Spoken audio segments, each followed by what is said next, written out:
Roughing का operation हमने कर लिया। अब रफिंग में ध्यान भी होगा आपको, जब मैंने रफिंग लिया था तो जो हमने यहाँ पे स्टॉक छोड़ा था 0.5 का, ठीक है। अब जो कटिंग करेगा नहीं 0.5 वाले को कट करने वाला है, जो अब हम फिनिशिंग का ऑपरेशन लेंगे। तो कांस्टेंट जेड,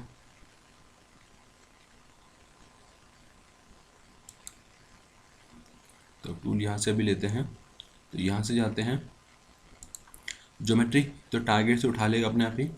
फिर टूल में जाता हूँ और टूल यहाँ से मैं ले लेता हूँ, ये वाला तो ऑलरेडी है ही, आप यहाँ से यूज़ कर सकते हो उसको, या ऐड ही करता हूँ मैं, और यहाँ से बॉल नोज मिल ले लेते हैं, ठीक है। बॉल नोज मिल नीचे से राउंड होता है, स्मूथ कट करता है ये, है ना।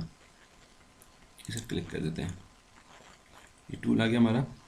बाउंड्री ऑटोमेटिकली ले लेगा, ठीक है जी, ग्रीन कलर की शो हो रही होगी आपको।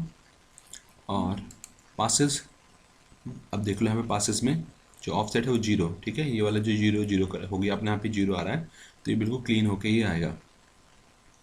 ये टॉप और ये बॉटम ये इसने अपने आप ले लिया है बाय टारगेट।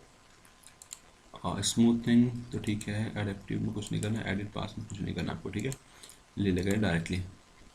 और सिंगल कट ही चल रहा है, कोई बात नहीं है, आप इसे कन्वेंशनल कट में दो साइड में कर सकते हो, जाते हुए भी आते हुए भी, है ना, जिगजैग की तरह कट करेगा।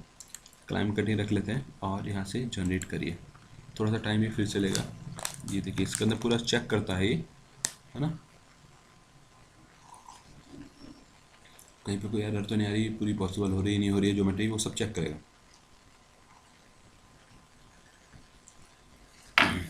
और यहाँ से सिमुलेट, ठीक है। ये रफिंग तक तो हमारा पहले करा हुआ था, यहाँ तक तो हमने करा हुआ था ना, अब इसके आगे चले गए।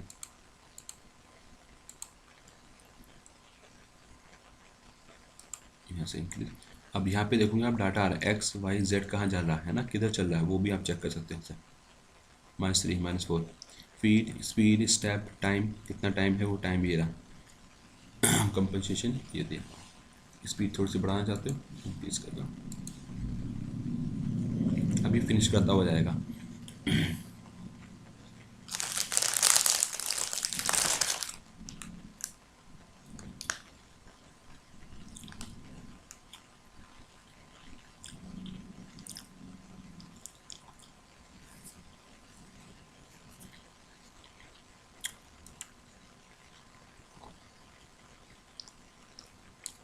Save and exit. तो ये वाला जो ऑपरेशन था हमारा हाई स्पीड में कांस्टेंट जेट मशीन, ठीक है।